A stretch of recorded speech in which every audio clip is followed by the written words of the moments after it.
This is what we're going to learn today, how to make your own DIY lip balm without beeswax. This will provide you tons of lip hydration, prevent and heal cracked lips. By the way, thanks to Sara for requesting this video, and if this is your first time here and want to learn more about homemade skincare recipes, start by subscribing to this channel right here. These are all the ingredients needed for this DIY lip balm recipe. So you need unrefined shea butter, castor oil, cocoa powder, could be sweet or unsweetened, peppermint oil, which goes along very well with cocoa, and an empty tin or chapstick bottle. Now that we gather all the ingredients, let's begin by melting 1 tablespoon of shea butter first. The best option to melt the butter is using the double boiler method. If you don't have the right utensils to correctly double boiler, no worries, I found this way to be more simple and safe option to melt the shea butter for this recipe.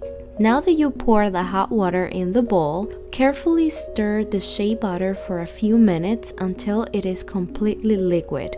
While the shea butter is still hot, quickly add 1 tablespoon of castor oil.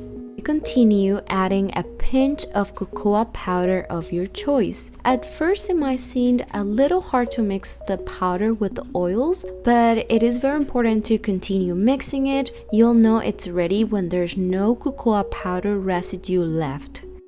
This is my favorite part, where we add 5 drops of peppermint oil and mix everything one more time. Alright, the quantity of this DIY recipe is enough for 2 lip balms. So grab your chapstick bottle and use a scoop to fill your containers to the top. You need to air dry these lip balms for about 2 hours before any use. As you can see, both lip balms have very nice consistency, and guys, they smell fantastic. If you're looking for more DIY lip care recipes, right here there is a tutorial on how to use vitamin E to fix dry lips. And if you like homemade beauty recipes, don't forget to subscribe. I hope I get to see you the next time. Pura vida!